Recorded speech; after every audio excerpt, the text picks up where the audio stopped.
નમસ્કાર, હું પ્રાંજલિ એશિયાના સૌથી જૂના અખબાર મુંબઈ સમાચારના ડિજિટલ પ્લેટફોર્મ પર તમારું સ્વાગત છે।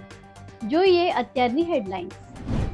મુંબઈ અને ઉપનગરોમાં મુશળધાર વરસાદથી હાહાકાર। હવામાન વિભાગે મુંબઈ, ઠાણે, પાલઘર, રાયગઢ અને રત્નાગિરી માટે રેડ એલર્ટ જાહેર કર્યું છે। દાદર, સાયન, કિંગ સર્કલ, ચેમ્બુર સહિત અનેક નીચાણવાળા વિસ્તારોમાં પાણી ભરાઈ ગયા છે। અમદાવાદના ઘણા વિસ્તારોમાં કડાકા ભડાકા સાથે ધોધમાર વરસાદ, અનેક વિસ્તારોમાં ભરાયા પાણી। મુંબઈ, ઠાણેમાં ગોવિંદાનો ઉત્સાહ। મુંબઈ, ઠાણે સહિત સંપૂર્ણ રાજ્યમાં દહીં હાંડીનો ઉત્સવ ધામધૂમથી ઉજવાયો। મોટા ઇનામવાળી હાંડીઓ, ગોવિંદા પથકોની તૈયારી અને સુરક્ષાની કાળજી લેવાઈ।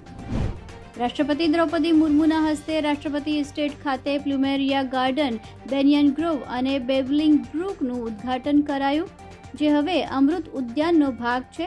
આ ઉદ્યાન આજથી 14 સપ્ટેમ્બર 2025 સુધી જનતા માટે ખુલ્લું રહેશે।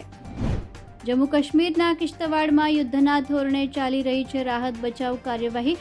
સેના, એનડીઆરએફ, એસડીઆરએફ, પોલીસ અને સ્થાનિક વહીવટીતંત્ર તૈનાત। વૃંદાવન, મથુરા સહિત સંપૂર્ણ દેશમાં મંદિરોમાં ભક્તિમય વાતાવરણમાં કૃષ્ણ જન્મોત્સવ ઉજવાયો। મુંબઈના ઇસ્કોન મંદિરમાં ભક્તોની ભીડ ઉમટી। આકર્ષક લાઇટિંગ અને ફૂલોથી શણગાર કરવામાં આવ્યો। પાલિતાણાના ભવાની મંદિરેથી ભગવાન શ્રી કૃષ્ણની શોભાયાત્રા નીકળી। કેન્દ્રીય મંત્રી મનસુખ માંડવીયાએ ભવાની મંદિરે માતાજીની પૂજા અર્ચના કરી રથયાત્રાનું પ્રસ્થાન કરાયું। ડાકોર ખાતે જન્માષ્ટમીની ઉત્સાહપૂર્વક ઉજવણી।